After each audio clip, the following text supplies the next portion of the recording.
नमस्कार दोस्तों, मैं हूं प्रसन्न मिश्रा और स्वागत है आपका प्रीलिम्स 2017 की स्टडी कैप्सूल में। तो दोस्तों, आज हम शुरू करेंगे वित्त मंत्रालय की योजनाओं से। तो पहली योजना है अटल पेंशन योजना। तो यहाँ पे लिखा हुआ है कि the finance minister had announced the initiative called Atal pension Yojana in his budget speech of 2015-16। यानी 2015-16 के बजट भाषण में वित्त मंत्री ने अटल पेंशन योजना की घोषणा की थी। तो इसका लक्ष्य क्या है जानते हैं। Focused on all citizens in unorganised sector, यानी ध्यान रखिएगा सबसे महत्वपूर्ण कि ये असंगठित क्षेत्र के लोगों के लिए है। ठीक, संगठित क्षेत्र के लोगों के लिए नहीं है, ऑर्गेनाइज सेक्टर के लोगों के लिए नहीं है, असंगठित क्षेत्र के लोगों के लिए है।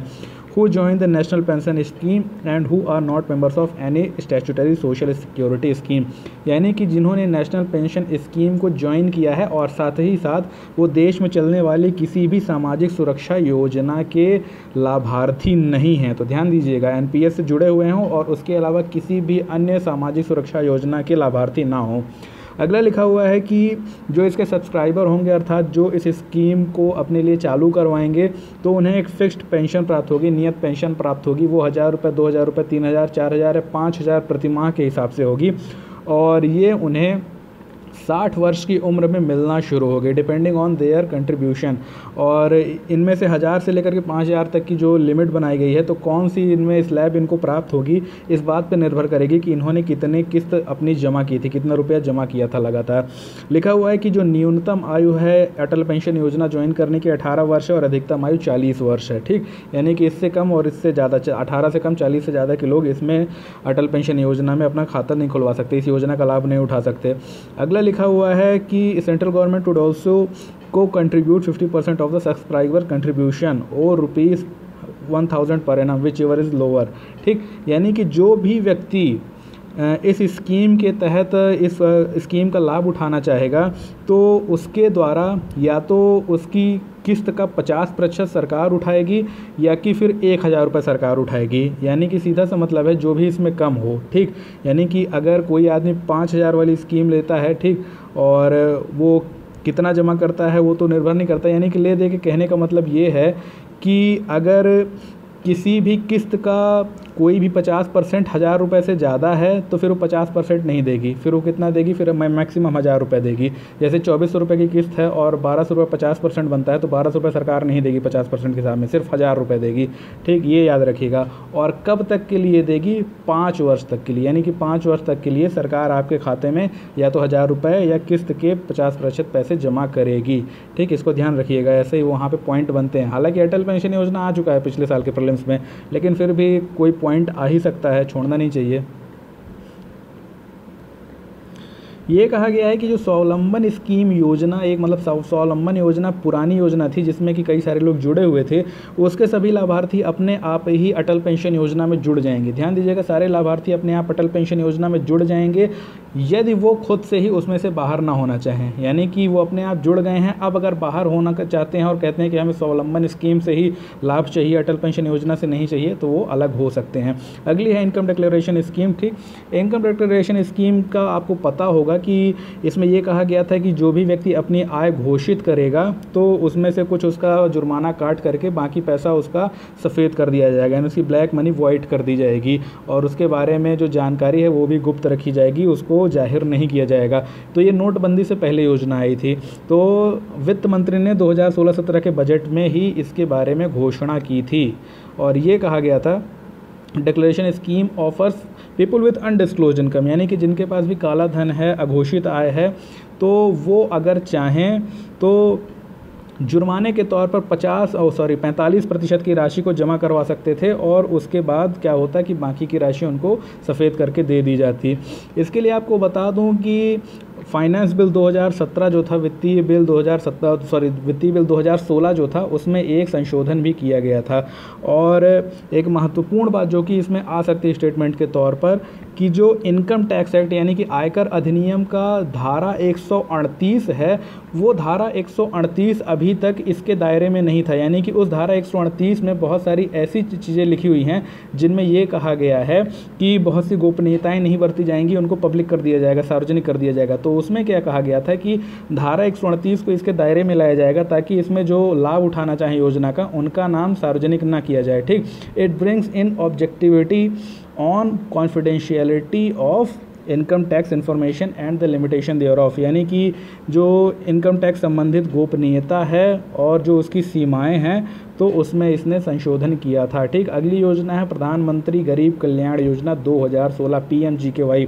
तो आपको पता होगा कि ये जो स्कीम आई थी ये नोटबंदी के बाद आई थी, यानी कि ये कहा गया था कि जो लोग नोटबंदी के दौरान अब अपना पैसा सफ़ेद करवाना चाहते हैं तो उनके लिए भी स्कीम है, क्योंकि नोटबंदी में हुआ क्या था कि सारा पैसा जमा नहीं हो पाया था बैंक में, जिसको काले धन के तौर पे जमा करना था, यानी कि लोगों ने दूसरों के नामों से जमा करवा दिया पैसा, अपने नाम से नहीं करवाया। तो ये नई योजना मजबूरी में निकालनी पड़ गई थी। तो लिखा हुआ है taxation and investment regime for, यानी कि कर के लिए और निवेश के लिए एक नई व्यवस्था हेतु ये योजना लाई गई थी, जिसका कि नाम प्रधानमंत्री गरीब कल्याण योजना था।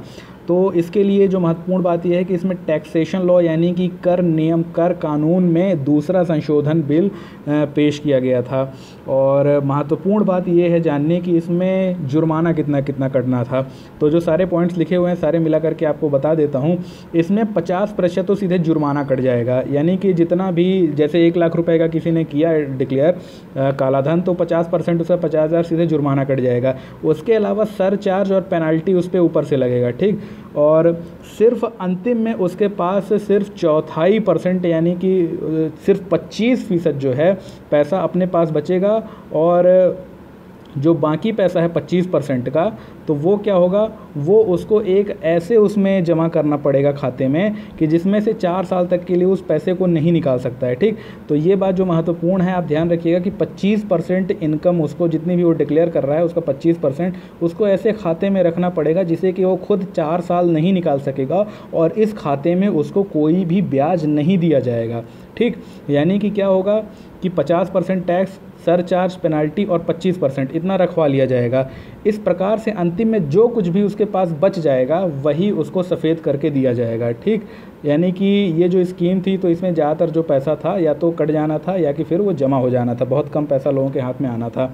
तो यहाँ पर ये कहा गया है कि the amount is propose to be utilised for programmes of irrigation, यानी कि इससे जो धन प्राप्त होगा सरकार को, इस सारे धन का उपयोग क्या करेगी सरकार, सिंचाई के लिए, घर बनाने के लिए, शौचालय बनाने के लिए, इंफ्रास्ट्रक्चर में, प्राथमिक शिक्षा में, प्राथमिक स्वास्थ्य में, और साथ ही साथ आजीविका मिशन इत्यादि चलाने में, और साथ ही साथ जस्टिस एंड इक्वलिटी, यानी कि इन सब के द्वारा जो न्याय और समानता प्राप्त करने का लक्ष्य है सरकार को, उसका पूरा करने में उपयोग किया जाएगा।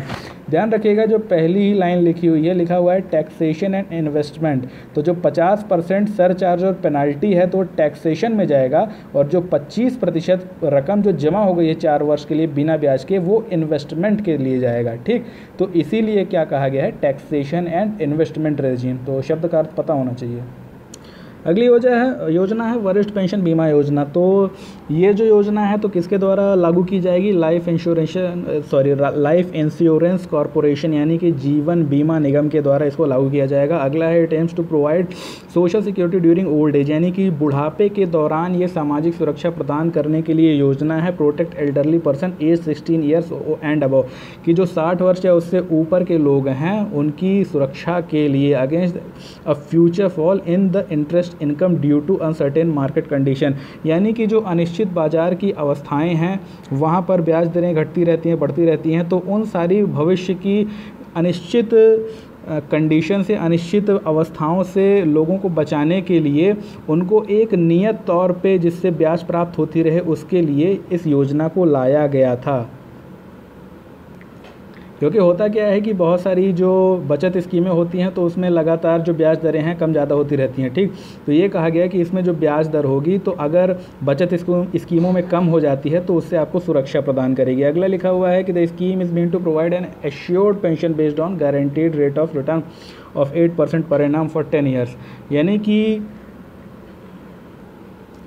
ये योजना इस बात को सुनिश्चित करती है कि जो भी इसका लाभ उठाना चाहेगा उसको 8% प्रतिवर्ष की ब्याज दर से 10 वर्ष तक के लिए क्या किया जाएगा, इस योजना का लाभ दिया जाएगा।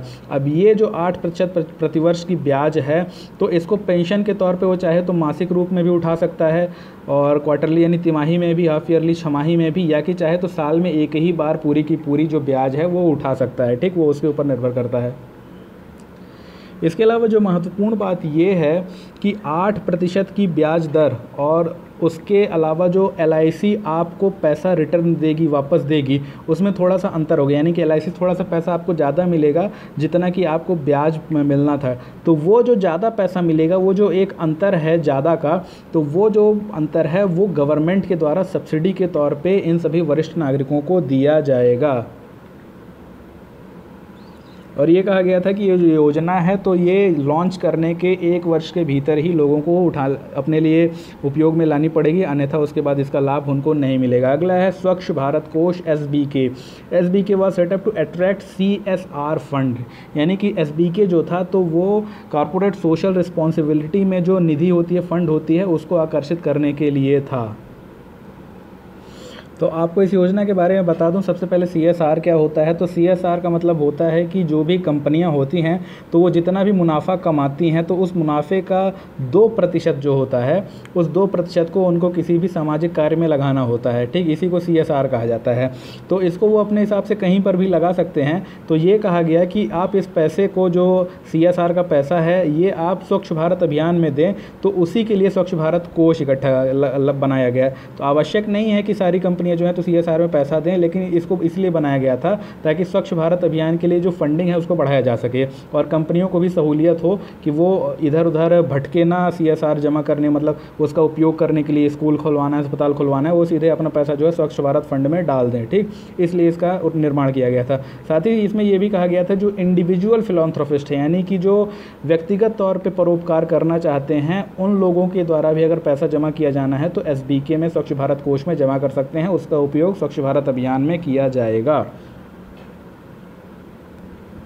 और यहाँ पे लिखा हुआ है donation towards Swachh Bharat Kosh are eligible for the deduction of 100% from the total income tax, यानी कि जो कुल इनकम टैक्स लगता है तो उसमें से जितने रुपए आप इस CSR में दे देंगे तो उस पर अब कोई भी आपको इनकम टैक्स नहीं लगे, यानी कि इनकम टैक्स से 100% की छूट उस आय पे होगी जो कि स्वच्छ भारत कोष में जमा कर दिया गया है।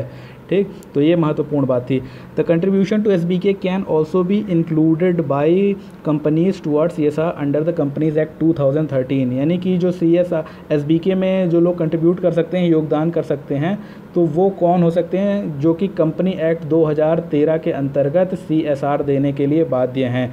और इसमें जो महत्वपूर्ण बात है कि जो रूरल इलेक्ट्रिक कॉरपोरेशन इन ग्रामीण विद्युत निगम है, तो उसने क्या किया है कि 25 करोड़ रुपए इसमें जमा करवाए हैं। अगली जो योजनाएं हैं तो वो होंगी ministry of women and child development, यानी महिला और बाल विकास मंत्रालय, WCD। तो एक महत्वपूर्ण योजना थी, उसका नाम था E-ड्रॉप बॉक्स। तो WCD जो है तो E-ड्रॉप बॉक्स योजना में कार्य कर रहा है, जो कि उन लोगों को शिकायत दर्ज करने का अवसर देगा जो कि अपने आम जीवन में किसी भी प्रकार के प्रताड़ना या एब्यूज़ का सामना करते हैं, जैसे कि मोलेस्टेशन जो होता है, छेड़छाड़ होती है, या कि हरासमेंट जो होता है, यानी कि जो यौन उत्पीड़न होता है, या कि इस प्रकार की जो भी घटनाएं स्कूल में, बस में, ट्यूशन क्लास या घर में कहीं पर भी होती हैं, तो वो जा कर के उसको वहाँ पर दर्ज करा सकते हैं। E-ड्रॉप बॉक्स जो है तो एक ऑनलाइन पोर्टल होगा जहाँ पर ये दर्ज कराई जा सकेगी। लिखा हुआ है कि e drop box will be hosted on the website of National Commission for the Protection of Child Rights, यानी कि NCPCR, इंटरनेट में जाकर पढ़ लीजिएगा इसके बारे में थोड़ा सा। NCPCR की वेबसाइट में जाकर के सीधे ही ऑनलाइन इस पर शिकायत डाली जा सकती है। और लिखा गया है कि the project was inspired by Delhi police operation निर्भीक, यानी कि दिल्ली पुलिस के ऑपरेशन निर्भीक से ये प्रेरित है। Under which complaint boxes were placed in different school, यानी जिसमें कि विभिन्न स्कूलों में शिकायत पेटियां लगाई गई थी ताकि लड़कियां जो हैं अपना नाम जाहिर किए बिना वहां पर अपने साथ हुए दुराचार के बारे में शिकायत कर सकें। अगली जो योजना है बेटी बचाओ बेटी पढ़ाओ योजना। ठीक, तो बेटी बचाओ बेटी पढ़ाओ योजना के बारे में बहुत सुना होगा आपने, गवर्नमेंट की बहुत बड़ी स्कीम है, लेकिन इसमें जो एक महत्वपूर्ण बात है उसके बारे में आपको पहले ही बता देता हूं कि बेटी बचाओ बेटी पढ़ाओ योजना में कहीं पर भी ये नहीं कहा गया है कि इसमें कोई भी पैसा दिया जाएगा लाभार्थियों को, यानी कि बच्चियों के कोष में उनके नाम से खाते में कोई पैसा नहीं जमा किया जाएगा, ना ही इसके नाम से कोई स्कॉलरशिप वगैरह सीधे कैश के रूप में दी जाने वाली होगी, ऐसा कुछ भी नहीं होगा। लेकिन क्या हुआ था कि कई सारे फर्जी NGO इत्यादि ने बहुत सारे ऑनलाइन वेबसाइट्स में इसके लिए झूठा प्रचार किया कि इसमें ये सब प्राप्त होने वाला है, और उन्होंने उसके फॉर्म भी बना के बांट दिए थे। तो सरकार ने उस पर बहुत आपत्ति जाहिर की थी और कहा था कि हम कड़ा एक्शन लेंगे, कठोर कार्रवाई करेंगे उनके खिलाफ जो बेटी बचाओ बेटी पढ़ाओ योजना के में उसमें क्या कर रहे हैं, अफवाह फैला रहे हैं कि उसमें किसी प्रकार का कैश ट्रांजैक्शन होना है। कोई भी कैश ट्रांजैक्शन नहीं होना था। ठीक, तो ये गवर्नमेंट ऑफ इंडिया ने अपनी तरफ से स्पष्ट किया था। तो योजना का लक्ष्य क्या है, तो पहले वो जानते हैं। To generate awareness and improve the efficiency of welfare service made for girls, यानी कि लोगों में जागरूकता उत्पन्न करना और साथ ही साथ उन स्कीमों की, उन योजनाओं की दक्षता को बढ़ाना जो कि लड़कियों के विकास के लिए, लड़कियों के कल्याण के लिए बनाई गई हैं।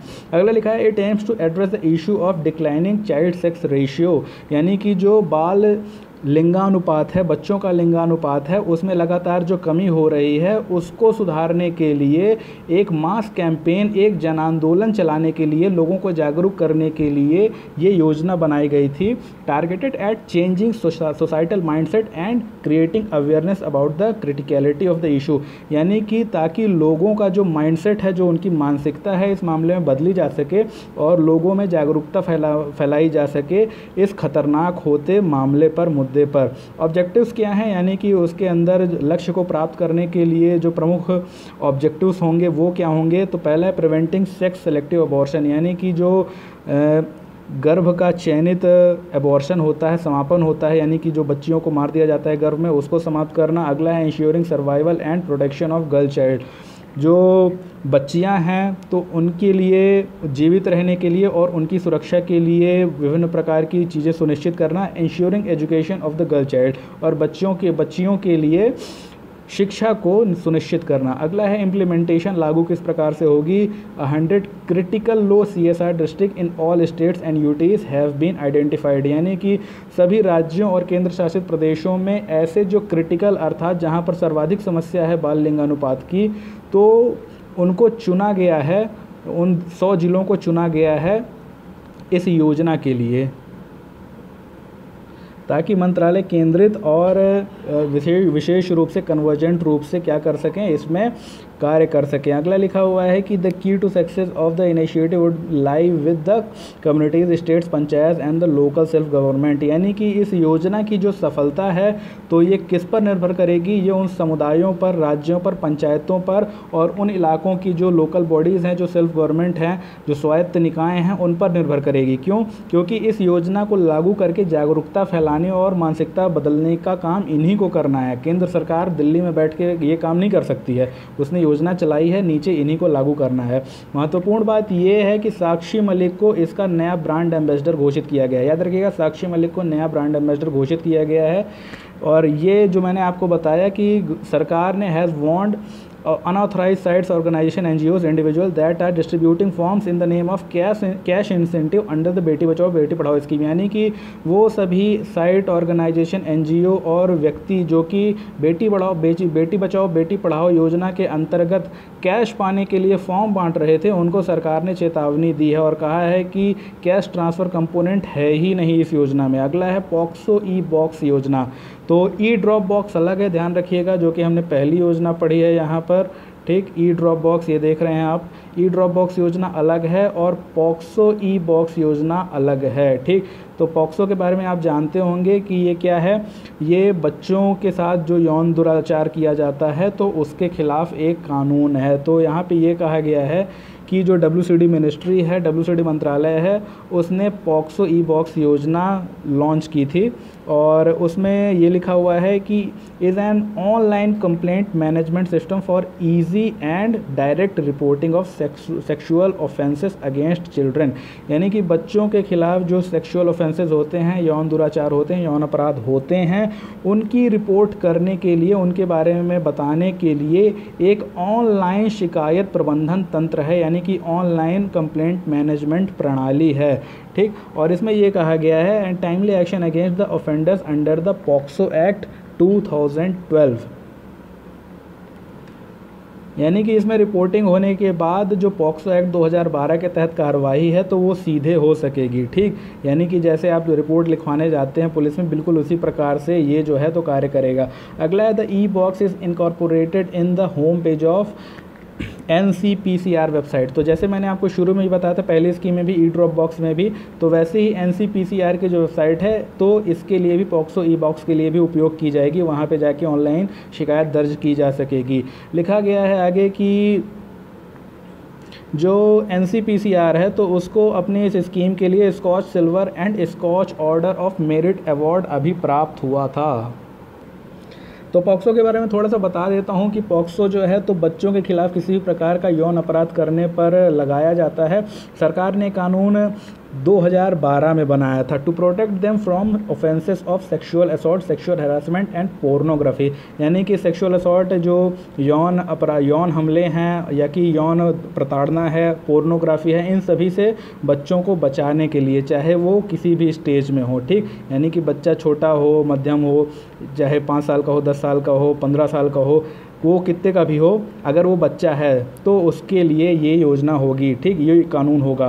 तो ये एक सवाल उठा था कि बच्चा किसे माना जाए। तो पॉक्सो एक्ट में कहा गया था कि जो 18 वर्ष से कम है, आखिरी पॉइंट दीजिए देखिएगा, जो 18 वर्ष से कम है तो पॉक्सो एक्ट में वो बच्चा है, लड़का हो चाहे लड़की हो, कोई भी हो, पॉक्सो एक्ट में वो बच्चा है, ध्यान रखिएगा, ठीक। तो बच्चे की जो इसमें परिभाषा है वो 18 वर्ष से कम के लिए ली गई है। अगला है महिला पुलिस वॉलंटियर इनिशिएटिव, यानी कि महिला पुलिस का जो एक स्वावलंबी, क्या बोलते हैं वॉलंटियर को, कार्यकर्ता, स्व कार्यकर्ता की एक पहल है, तो उससे संबंधित योजना है। तो आपको बता दूं कि ये जो स्कीम है तो सबसे पहले कहाँ लॉन्च की गई है, हरियाणा में, ठीक। हरियाणा में लॉन्च जरूर की गई है, लेकिन ओरिजिनली अर्थात मूल रूप से ये योजना थी किसने बनाई थी, ये WCD मंत्रालय ने अर्थात वुमेन एंड चाइल्ड डेवलपमेंट मंत्रालय ने ही बनाई थी।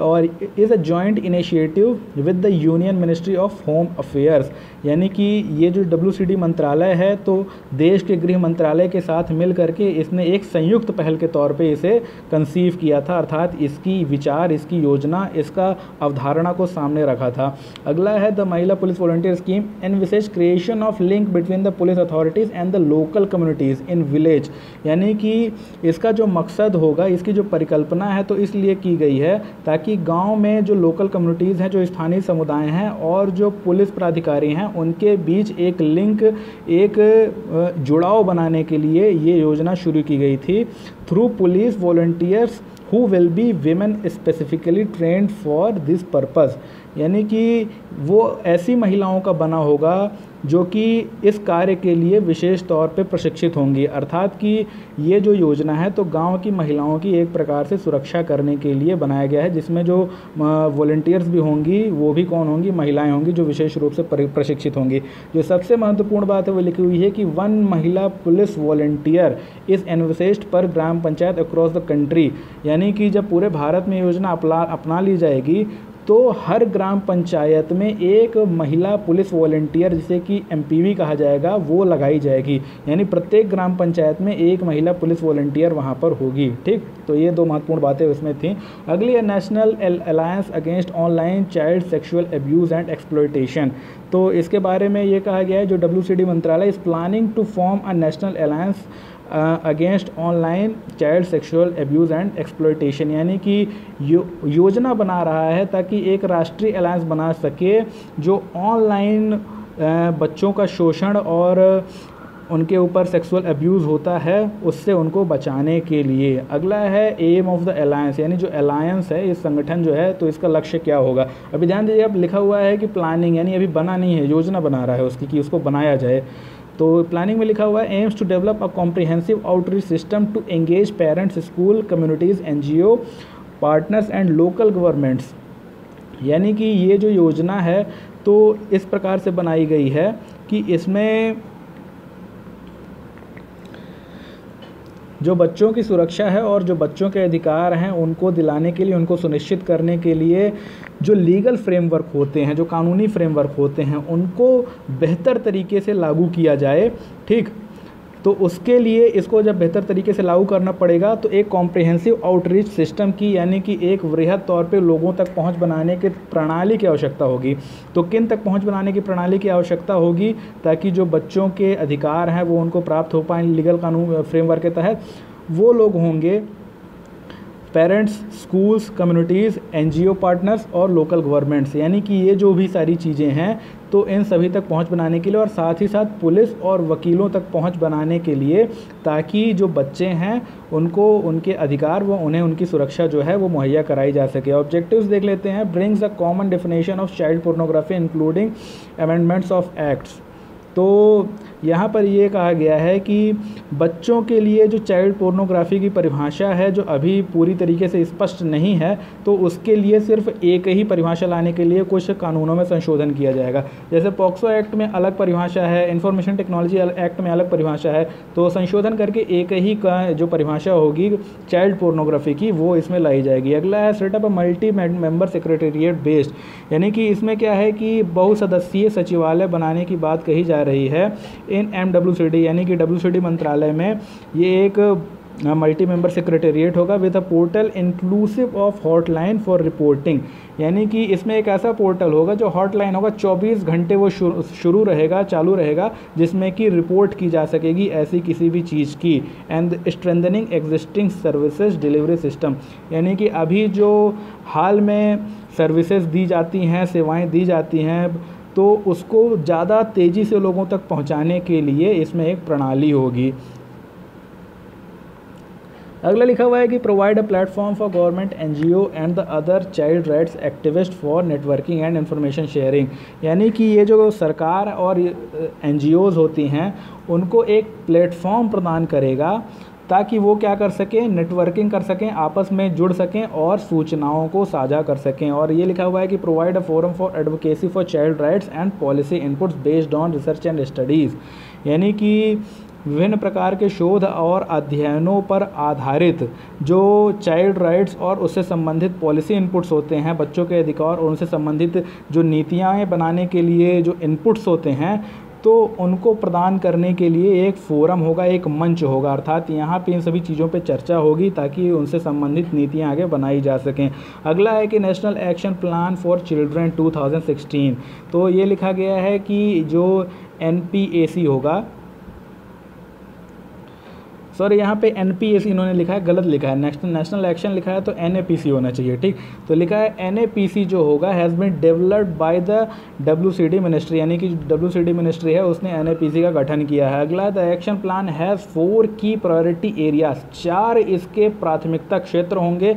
पहला है सर्वाइवल, यानी कि जो उत्तरजीविता है। अगला है हेल्थ एंड न्यूट्रिशन, स्वास्थ्य और पोषण। एजुकेशन एंड डेवलपमेंट, शिक्षा और विकास। और प्रोटेक्शन एंड पार्टिसिपेशन, सुरक्षा और सहभागिता। यानी कि इन चारों चीज़ों को आप याद रखिएगा, ठीक। सर्वाइवल का जो मतलब उत्तरजीविता, यानी कि जीवित रहने का जो एक अधिकार होता है, जीवित रहने की एक जो क्षमता होती है, उसको सर्वाइवल कहा जाता है। अगला लिखा हुआ है the plan also puts focus on new and emerging concern for children such as online child abuse. कहा जा रहा है कि ये योजना है तो उन नई चीज़ों पर भी, उन नई उभरती हुई चिंताओं पर भी अपना ध्यान केंद्रित करेगा जो कि बच्चों से जुड़ी हुई हैं, जैसे कि ऑनलाइन चाइल्ड अब्यूज़, यानी कि जैसे कि बच्चों का भी ऑनलाइन शोषण होने लगा है। अगला है children affected by natural and man made disaster and climate change, यानी कि ऐसे बच्चे जो प्राकृतिक या मानव निर्मित आपदाओं अथवा जलवायु परिवर्तन से प्रभावित हो रहे हैं, उनके लिए भी होगी। तो यहाँ पे प्राकृतिक आपदा और जलवायु परिवर्तन समझ में आ गया होगा। मैन मेड डिजास्टर्स होते हैं जैसे कि सीरिया में चल रहा युद्ध, ये क्या है, मैन मेड डिजास्टर्स है, और वहाँ पे बच्चों की कितनी दुर्गति हो रही है आप देख रहे हैं। तो ऐसी मतलब कि कोई भी मैन मेड डिजास्टर हो सकती है, तो अगर भारत में ऐसी कोई होती है तो उसके लिए NAPC होगा। अगला है the plan takes into account the sustainable development goals. तो सस्टेनेबल डेवलपमेंट गोल जो हैं तो इंटरनेट में जाकर देख लीजिएगा, SDG बड़े ही महत्वपूर्ण है, ठीक। ऐसे ही एक मिलेनियम डेवलपमेंट गोल है MDG है, उसको भी देख लीजिएगा। तो ये क्या है, इनमें 10-12-15 पॉइंट आप महत्वपूर्ण जो है उनको याद कर लीजिएगा, हो सकता है आ जाए। The plan takes into account the SDGs and provides a road map towards achieving them, यानी कि जो ये योजना है तो SDG को अपने अकाउंट में, अपने विचार में रखती है और साथ ही साथ उनको प्राप्त करने के लिए एक रोड मैप का निर्माण करती है। दो coordination and convergence with different stakeholders. ठीक, तो यहाँ पे 2 लिखा हुआ है THOUGS, तो थ्रू होगा, गलत लिखा हुआ है। Through coordination and convergence with the different stakeholders, यानी कि इसके जो विभिन्न हिस्सेदार होंगे योजना के, उनके समन्वय, सहयोग व कन्वर्जेंस, उनको एक जगह पर इकट्ठा करके उसके द्वारा इसके लक्ष्य को प्राप्त किया जाएगा। तो अगली योजना देखते हैं, मिनिस्ट्री ऑफ सिविल एविएशन से संबंधित है, नागरिक उड्डयन मंत्रालय से। तो पहली योजना है सिविल एविएशन पॉलिसी। तो सिविल एविएशन पॉलिसी जो है तो अभी हाल ही बनाई गई है। Benefits to domestic airline passenger, यानी कि जो घरेलू यात्री हैं, घरेलू उड़ानें जो होती हैं भारत से भारत के अंदर उड़ती हैं, उनके यात्रियों को लाभ प्रदान करने के लिए योजना बनाई गई है। और लिखा हुआ है द पॉलिसी एम्स एट, तो लक्ष्य जो हैं तो कई सारे पॉइंट्स हैं, गिनाते हैं एक एक करके महत्वपूर्ण, कि India to become 3rd largest civil aviation market by 2022 from 9th। अभी भारत 9वां सबसे बड़ा मार्केट है सिविल एविएशन में, जो कि 2022 तक बड़ा होकर के 3रा सबसे बड़ा बाजार बन जाएगा। ठीक, इसके बाद, इस लक्ष्य को प्राप्त कर लेने के बाद अगला लिखा हुआ है कि ऐसे एयरपोर्ट्स जहां से शेड्यूल कमर्शियल फ़्लाइट, यानी कि नियमित तौर पर सवारी उड़ानें उड़ती हैं, तो अभी ऐसे सिर्फ 77 एयरपोर्ट्स हैं, उनकी संख्या बढ़ा करके 2019 तक 127 की जाएगी। साथ ही साथ जो कार्गो होगा, यानी कि जो सामान ढोया जाता है वायुयानों के द्वारा, तो उसको अब 4 गुना बढ़ा करके 10 मिलियन टन तक पहुंचाया जाएगा। अगला है enhancing ease of doing business through deregulation, simplified procedures and e governance, यानी कि ease of doing business, business करने की जो सहूलियत है उसको बढ़ाने की बात कही जा रही है। पर कैसे बढ़ेगी? 3 चीज़ों से। पहला है डी रेगुलेशन, अर्थात विभिन्न नियम कानूनों को समाप्त करके। अगला है सिंप्लीफाइड प्रोसीजर्स, यानी कि प्रक्रियाओं को सरल करके। और तीसरा ई गवर्नेंस के माध्यम से। अगला है promoting make in India in civil aviation sector, यानी कि सिविल एविएशन क्षेत्र में मेक इन इंडिया को प्रमोट करने के लिए भी इसका मकसद होगा। अगला है what's there in the policy, policy में क्या क्या है। कैपिंग ऑफ फेयर, अर्थात किराए पर सीमा होगी। 30 मिनट की जो फ़्लाइट होगी उसमें 1200 रुपये अधिकतम, और जो 1 घंटे की फ़्लाइट होगी तो उसमें 2500 रुपये का किराया निश्चित किया जाएगा। अगला लिखा हुआ है कि ट्रांजैक्शन कंप्लेंट्स, यानी कि पैसे के लेन देन, चेक टिकट कटवानी हो या शिकायत करनी हो, इन सभी के लिए एक सिंगल विंडो होगी for all aviation related transaction, यानी कि जितनी भी उड़ान से संबंधित चीज़ें होंगी, चाहे ट्रांजैक्शन हो, शिकायतें हो, सभी एक होंगी। अगला है 5/20 रूल, 5/20 रूल स्क्रैप।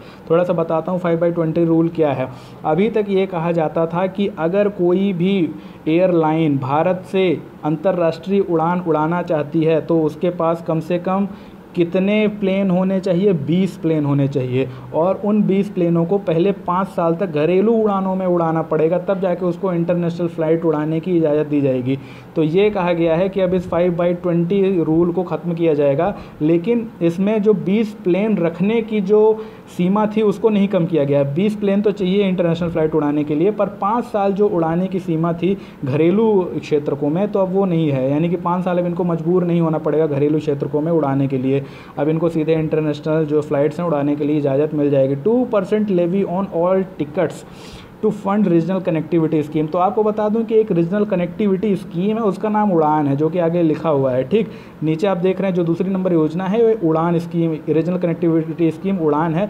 इसी योजना के लिए 2% जो लेवी है, यानी कि अतिरिक्त किराया है, तो वो आपसे वसूला जाएगा अगर आप यात्रा करते हैं हवाई जहाज़ से। तो यानी कि जो यात्री हैं तो उनकी सारी टिकटों में अब 2% की बढ़ोतरी कर दी जाएगी, ताकि जो पैसे इकट्ठा हो उसको उड़ान स्कीम में लगाया जा सके। India will have an open sky policy for countries beyond 5000 kilometre radius from Delhi, यानी कि दिल्ली से 5000 किलोमीटर की त्रिज्या अर्थात रेडियस में जो भी देश हैं उनसे पार, यानी 5000 के अंदर जो हैं तो उनमें नहीं, 5000 से बाहर जो भी देश हैं, 5000 किलोमीटर की रेंज से बाहर जो भी देश हैं, उनके लिए ओपन स्काई पॉलिसी होगी। तो ओपन स्काई पॉलिसी क्या है, कभी बाद में बात करेंगे। ठीक, तो उसके बारे में ये कहा गया है।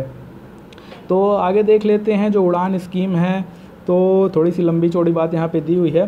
तो इसका नाम सबसे पहले है उड़े देश का आम नागरिक। ठीक, तो उड़ान के बारे में मैंने बताया था 3 स्कीमें हैं, तो उनमें से एक ये भी है। ठीक, उन नामों में कंफ्यूज मत होइएगा। 2 उड़ान जो हैं तो एक कश्मीरी युवाओं से, एक लड़कियों से और एक उड़े देश का आम नागरिक अर्थात सिविल एविएशन से संबंधित है। तो Udan is an innovative scheme to develop the regional aviation market, यानी कि जो क्षेत्रीय एविएशन बाज़ार है, क्षेत्रीय उड्डयन बाज़ार है, तो उसको विकसित करने के लिए उड़ान योजना बनाई गई है। ठीक, इसमें जो महत्वपूर्ण बात लिखी हुई है, market based mechanism in which airlines bid for seat subsidies, यानी कि ये एक बाजार आधारित प्रक्रिया होगी, क्रियाविधि होगी, जिसमें जो एयरलाइंस हैं विभिन्न, तो वो सीट सब्सिडी के लिए बोली लगाएंगी या प्रयास करेंगी। तो सीट सब्सिडी क्या होता है आगे एक पॉइंट में समझाऊंगा।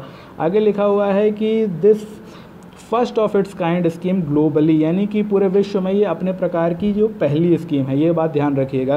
Create affordable yet economically viable and profitable flights, यानी कि अफोर्डेबल होगी, कम कीमत होगी, सस्ती होगी, जिसमें कि आम लोग चढ़ सकेंगे, उसके बावजूद भी येट फिर भी इकोनॉमिकली वायबल होगी, आर्थिक रूप से व्यवहार होगी और प्रॉफिटेबल होगी, यानी कि इसमें जो कंपनियां चला रही हैं, जो एविएशन कंपनियां हैं जो इसमें सेवाएं देंगी, तो उनके लिए क्या है, आर्थिक रूप से व्यवहार और प्रॉफिटेबल मुनाफेपूर्ण भी होगी। ठीक, तो अगला लिखा हुआ है scheme would be in operation for the period of 10 years, 10 वर्ष के लिए ये जो योजना होगी तो ऑपरेशन में होगी, कार्य संचालन में होगी। अगली जो बात लिखी हुई है महत्वपूर्ण है, ध्यान रखिएगा कि इसमें उड़ान के तहत जो फ्लाइट्स यानी जो उड़ानें कवर की जानी हैं वो न्यूनतम 200 किलोमीटर और अधिकतम 800 किलोमीटर की सीमा के बीच होंगी। ठीक, यानी कि जिन दो एयरपोर्ट्स के बीच उड़ान होंगी या तो मिनिमम 200 किलोमीटर दूर हों या 800 किलोमीटर दूर हों। ठीक, अब इसमें लिखा हुआ है कि ये जो सीमा है 200 से 800 के बीच की, ये पहाड़ी क्षेत्रों में, दूरस्थ क्षेत्रों में, आइलैंड्स यानी द्वीपों में और and regions which are security sensitive, ऐसे इलाके जहाँ पर सुरक्षा संबंधी चिंताएं, जैसे कि कश्मीर हो गया, नॉर्थ ईस्ट हो गया, ऐसी सारी जगह हैं जहाँ पर ऐसी समस्याएं हैं, तो उन सारी समस्याओं में इसके नियम का पालन नहीं होगा। अर्थात 200 से 800 का जो नियम है तो वो इन इलाकों में, हिली, रिमोट, आइलैंड और सिक्योरिटी सेंसिटिव एरियाज़ जो हैं, तो वहाँ पर इसका पालन नहीं होगा। अर्थात 200 से कम में भी और 800 से ज़्यादा में भी फ़्लाइट्स उड़ाई जा सकेंगी ताकि इनकी कीमत कम रहे, उड़ान स्कीम के तहत इनकी कीमत कम रहे। अगला लिखा हुआ state governments would reap the benefit of the development of remote areas, यानी कि जो दूरस्थ इलाके हैं राज्यों के, तो उनके विकास से जो राज्य सरकारें हैं उनको लाभ होगा। Enhance trade and commerce and more tourism expansion, इससे क्या होगा कि जो व्यापार और वाणिज्य है उन इलाकों में बढ़ेगा और साथ ही साथ जो पर्यटन है उसका भी विस्तार होगा। अगला लिखा हुआ है through revival of existing air strips and airports, यानी कि पूरा सेंटेंस मैंने नहीं पढ़ा है, इसमें ये लिखा गया है कि ये जो योजना है इसकी प्रमुख परिकल्पना ये है कि जो देश में अंडर सर्व्ड एयरपोर्ट्स हैं, अर्थात ऐसे एयरपोर्ट जो कि बहुत कम उपयोग में आते हैं, तो उनका पुनर्जीवनीकरण करके, पुनर्जीवित करके, और जो ऐसी हवाई पट्टियां हैं जो कि बहुत कम उपयोग में आती हैं उनको फिर से शुरू करके उनका उपयोग एयरपोर्ट्स के तौर पे किया जाएगा। अगला है the operation could seek a viability gap funding apart from getting various concessions, तो ये सबसे महत्वपूर्ण है। वायबिलिटी गैप फंडिंग का मतलब ये होता है कि अगर कोई भी प्राइवेट कंपनी इस योजना के तहत अपनी फ़्लाइट्स उड़ा रही है और उसको घाटा लग रहा है, तो उस घाटे के तहत वो कहेगी कि ये इकोनॉमिकली वायबल नहीं है, तो वायबिलिटी गैप पैदा हो रहा है, उसका ये कहना होगा। तो वायबिलिटी गैप अर्थात जो घाटा होगा, तो ये घाटा सरकार के द्वारा उस कंपनी को चुकाया जाएगा। ध्यान रखिएगा, इसी को बोलते हैं वायबिलिटी गैप फंडिंग, VGF। ठीक, सिर्फ इतना ही नहीं, अलग से बहुत से कंसेशंस यानी छूटें भी प्रदान की जाएंगी और उस छूट के अलावा भी VGF प्रदान किया जाएगा। ये नहीं कहा जाएगा कि छूट दिया तो VGF नहीं देंगे, सरकार छूट भी देगी, VGF भी देगी। तो अगला लिखा हुआ है कि aims to boost air travel in tier 1, tier 2 and tier 2 3 cities, यानी कि जो टायर 2 और टायर 3 सिटीज़ हैं वहाँ पर जो हवाई यात्रा है उनको बूस्ट करने के लिए, उनको बढ़ाने के लिए ये योजना शुरू की गई है। इसमें जो किराए की सीमा होगी 2500 रुपये प्रति घंटे की फ़्लाइट की दर से होगी, और जो AAI है, airports authority of India, internet में जाके ज़रूर पढ़िएगा इसको, ये इस योजना को लागू करेगी। तो सीट सब्सिडी की जो ऊपर हमने बात की थी, तो ये बताऊं आपको, इसमें लिखा हुआ है कि जो 80% की सब्सिडी होगी, अर्थात सब्सिडी का मतलब ये होता है कि जो फ़्लाइट्स हैं तो 2500 रुपये किराया 1 घंटे की फ़्लाइट का आमतौर पे नहीं होता, यानी कि काफ़ी ज़्यादा होता है इससे। तो अगर कंपनियां इतने कम में उड़ान प्रदान कर रही हैं लोगों को, तो जाहिर तौर पे उनको कुछ घाटा हो रहा होगा। तो सब्सिडी के तौर पे उस घाटे को कौन भरेगी? सरकार भरेगी। तो ये कहा गया है सरकार के द्वारा कि जो 80% सब्सिडी सरकार द्वारा भरी जाएगी, तो दरअसल पे सरकार द्वारा नाम मात्र की भरी जाएगी। सच्चाई में क्या होगा कि जितने भी कमर्शियल फ्लाइट्स हैं उनमें 8500 रुपये प्रत्येक फ़्लाइट में बढ़ा दिया जाएगा, जो कि वो क्या करेंगी? अपने सवारियों से वसूलेंगी। तो ध्यान रखिएगा कि जो डोमेस्टिक एयरलाइंस हैं, यानी कि जो घरेलू उड़ानें हैं, ध्यान रखिएगा अंतर्राष्ट्रीय कहीं पर भी नहीं है उड़ान में, उड़ान योजना में अंतर्राष्ट्रीय नाम ही नहीं है कहीं पर, डोमेस्टिक नाम है हर जगह, ठीक। तो जो डोमेस्टिक फ़्लाइट्स हैं तो उनमें सभी उड़ानों में 8500 रुपये की एक्स्ट्रा लेवी जो है वो लगा दी जाएगी, और जो 20% की सब्सिडी होगी तो वो संबंधित राज्य की राज्य सरकार जो है तो वो प्रदान करेगी।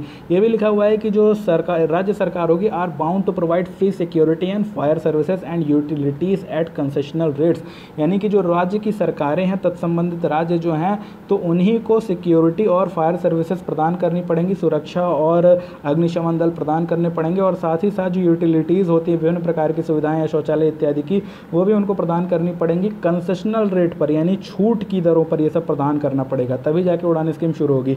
और महाराष्ट्र पहला राज्य है जो कि इस योजना के तहत MOU किया हुआ है नागरिक उड्डयन मंत्रालय के साथ और एयरपोर्ट्स अथॉरिटी ऑफ इंडिया के साथ, ठीक।